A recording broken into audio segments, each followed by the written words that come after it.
You know one of the greatest things about Spider-Man's outfit, his costume? What? He is completely covered.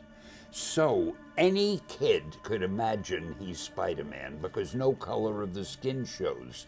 That True. wasn't done purposely, it was done accidentally, but I think it was the best thing we did, making him so that he could be anybody under that costume. I think I can speak for a lot of us when I say that I'm tired with these stories. I'm tired of telling the same story 1,000 times over, keeping Peter a child, repeating the same lessons time and time again. When I see Uncle Ben impart some wisdom on Peter, I know what's about to shortly precede it. When I see Gwen in a green trench coat, I know what's about to occur. The story of Spider-Man, of what a Spider-Man story can be, has been locked in a vice grip for years. Moments, beats, repeated, time and time again. However, Spider-Man Across the Spider-Verse does away with that. Under this context, Miles saying he wants to do his own thing holds a much more powerful meaning. This movie, the way it uses canon to deconstruct what a Spider-Man is, well, genius. It asks, does tragedy have to define a Spider-Man? Can our main character transcend the pain and the heartache foretold in his future? Can we finally do something new?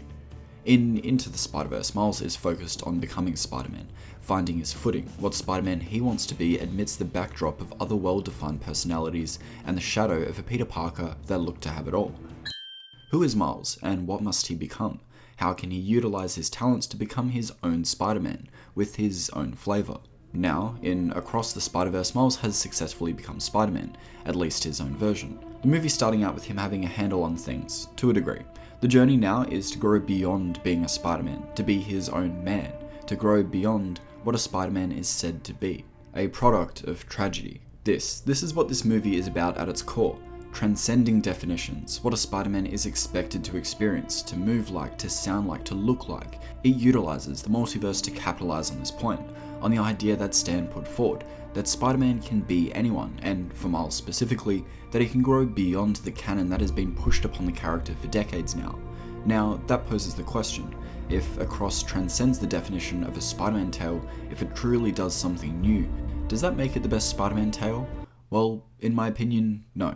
I think Into the Spider-Verse is still a tighter package. I think there's a place for that journey, for that canon, for those beats to happen, for the hero to be born out of that. It's exceptional hero's journey storytelling, and that's why I think it's still a better movie, a tighter movie. However, that isn't ignoring what this movie does right. It, on a technical level, is better in pretty much every way. The animation is slicker, sharper, and more kinetic. The art design is expressive and extremely captivating. Some scenes left my jaw on the floor. The sound design, score, the characters, everyone is given more to do. This movie just oozes flavor with every location, every character. It's the most artistically ambitious animated movie ever made, and I can say that comfortably. On a technical level, it stuns, but it doesn't stop there. Where I was truly stunned is how nicely this movie builds off the first, weaves in and out of narrative seeds we saw yet didn't understand at the time.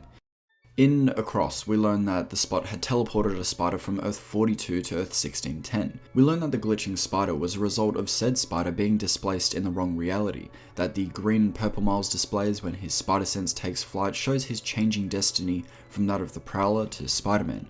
That spider coming from a universe with a predominantly secondary color palette, green and purple, much like the spider powers that now reside within Miles. A part of that universe is now within him. Now, it doesn't stop there. We could also talk about the number 42. Whilst being an obvious Jackie Robinson reference, it's still incredibly relevant to the story and is significantly more loaded because of what's revealed in this movie, that the Earth 42 Miles was meant to be bit, not our Miles. That our Miles is an anomaly, a mistake, a Spider-Man that left another reality without theirs, that changed fate not just for himself, but for his universe's perfect Peter Parker, altering his perfect life, killing him. If you want to get even crazier about this, it goes further. Let's look at the Spot, who started out as a joke of a villain. Miles saying this himself, a very villain of the week. However, as the story goes on, he's given much more to do, revealing his interconnected relationship with Miles, his creation in the destruction of the Collider, and Miles' creation in his experimentations, his arch-nemesis. Now, this arch-nemesis motif is played off for a joke until it becomes dangerously serious,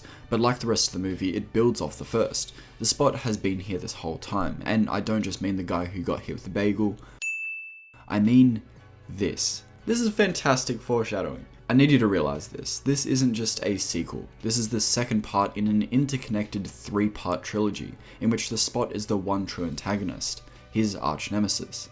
The movie is written so damn well. When you think about it, really take a step back, they managed to take the Spot, an A-list Spider-Man villain, a character that had, one episode in the 90s series, and catapulted him into A-list territory in one movie with his development as an antagonistic force. Just think about it. He has all the makings of a great villain.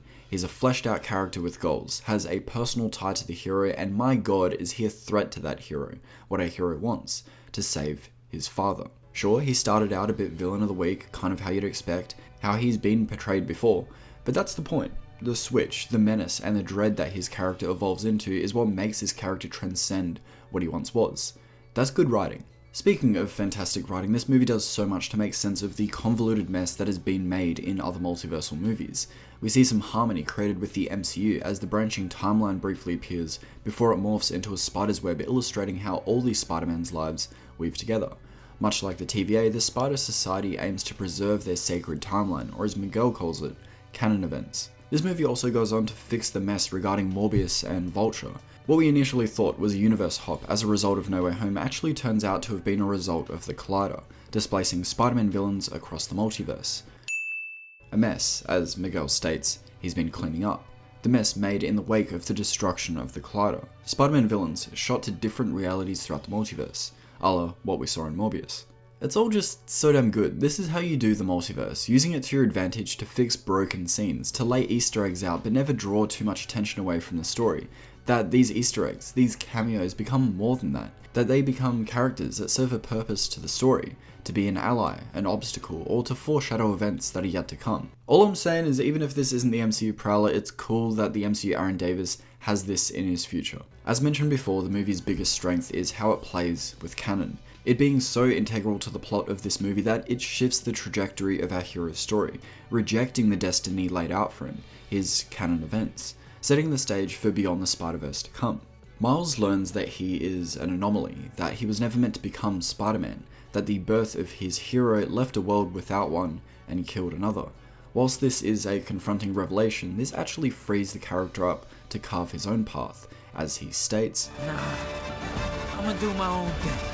Aside from being a cold as fuck line, this is Miles' declaration that he has moved beyond wanting to be a Spider-Man, to grow beyond the Spider-Verse. If he was never meant to become a Spider-Man, that the presupposition of him following his destined canon events shouldn't apply. If Miles isn't a Spider-Man, as Miguel has been saying, he should be able to save his dad, to make decisions other Spider people cannot, to be an exception, that he truly can do his own thing, beyond the tragedy that has defined the character for years. If you think about it, Peter B. Parker is the ultimate example of this for Miles. His life is tragedy personified. Nothing seems to have worked out for him, and he too states that it was Miles that showed him the way. It was Miles that saved him. And if you want to make this even more heady, I would say this declaration, this defiant stance to not let even a life die means Miles actually understands what it means to truly be Spider-Man, more than Miguel or any of the other Spider-Men that aim to preserve the timeline ever did. You can't just ignore that she's in danger. Hey, I'm trying to focus on what's important. What's important is not standing by and allowing someone to suffer or die because you do nothing. If you don't get that, then you don't get the first thing about being Spider-Man. Miguel's mission, his goals, aren't all that bad. He's justifiable to a degree. He understands the consequences of his actions. He's simply just trying to choose the lesser of two evils, to choose countless lives over one. It's a moral quandary poised in the trolley problem, a thought experiment in psychology in which a person has to decide to save one life or the lives of many as a train barrels towards them. Do you pull the lever and kill one person over the four that the train is heading towards? It's a very utilitarian, greater good type question. Obviously, most people would kill one person to save many. However, this thought experiment gets harder. What happens when that one person you would kill is, well, someone you know? Well, what would you do then? Now, this is precisely what this movie gave us. We have a character choosing between the life of his father or the stability of every Spider-Person's reality, the multiverse, situated, get this, on a damn train as he makes that decision. You really could not get more on the nose than that. Miles believes he can save both and does away with the question altogether, doing his own thing, abandoning the train to return home and attempt to do both, to save his father and reality from the Spot. If Miles truly is an anomaly, then the rules of this question shouldn't apply. He should be able to do both, to save his father and save reality at the same time. Now we know how that turns out for him, ending up in unfamiliar territory, but I want to come around to that point, that Miles gets it. What it means to be Spider-Man. I can do both! Spider-Man, always! Not always. What about Uncle Ben? If not for Uncle Ben, most of us wouldn't be here. To me, that's looking too far ahead into Beyond the Spider-Verse territory. However, I enjoyed Miles' journey here, reaching some form of transformation at the end of Chapter 2, which only has me increasingly excited to see how this story will conclude. Will we explore a world deprived of a Spider-Man? If so, what does that say about the importance of there being a Spider-Man, the importance of Miguel's mission, and upholding these canon events? Will Miles be able to save his father? Is he free to save him due to his status as an anomaly? A black sheep? Or is he truly a Spider-Man destined to repeat the events so many others have, to lose his uncle, his captain, in this case it being his father? Lastly, how will this trilogy tie up? With a title like Beyond the Spider-Verse and talk of a live-action Miles coming to the big screen, it seems like Beyond the Spider-Verse may serve as a springboard to launch Miles in the MCU alongside Tom Holland's Spider-Man. Do I think that's a good decision? Well, right now, I'm undecided. What I'm truly hoping for is that all these characters, all the moving pieces, are paid off in a satisfying way. This movie has just done so much right. It's a critique on fans' own religious adherence to canon, to finally move beyond it, to do its own thing. It's a critique on the criticism of Miles as a character, to the purists that don't believe him to be a Spider-Man in the first place, that he's an offshoot, an anomaly. Obviously, that criticism is vocalized through Miguel, who acts as the voice of Miles' critique. Miles coming to the realization that if he isn't a Spider-Man, he may as well carve his own path. This works perfectly in the middle of a story, leaving our hero in an undecided place in which the trajectory of his story has now changed. He's in unfamiliar territory, he's redefined his purpose, and wants no part in the spider society he thought he wanted to be a part of. This makes Across the Spider-Verse a perfect middle chapter in a 3-act story, which is also something I want to talk about. The cliffhanger ending. To me, it works, it's perfectly built to, and with the added connections revealed to us in part 1, elements that have now taken on a completely different meaning, with these connections, Across now seems like the second part in a 3-part story, rather than the first half of a 2-part story. That's why the cliffhanger feels natural, it feels built to, it feels earned. An apt comparison might be The Matrix Reloaded and how that ends. So yeah, I really dug Spider-Verse. Now that's all from me, but I want to know, what do you guys think of Across the Spider-Verse? Who was your favorite character? Mine was Hobie. And how do you guys see all this tying up in Beyond? With that all being said, I want to thank the Patreon legends who keep the lights on. You guys are the reason I get to do this. I cannot do it without you. So thank you Daniel, Julian, Christos, a dude from Krypton, Screenspark, David, Draco, Lidge, Alexis, Lance, Holland, James, William, Carson, Braden, Michael, Ziggy, and Jacob. Seriously, I cannot thank you guys enough. Love you to bits. I'm going to be sending a big update for my Illuminati subscribers. With that being said, if you guys dug the video and want to see more, you know what to do. Like, sub, all that good stuff. And with that being said, I will see you guys in the next video. Ciao.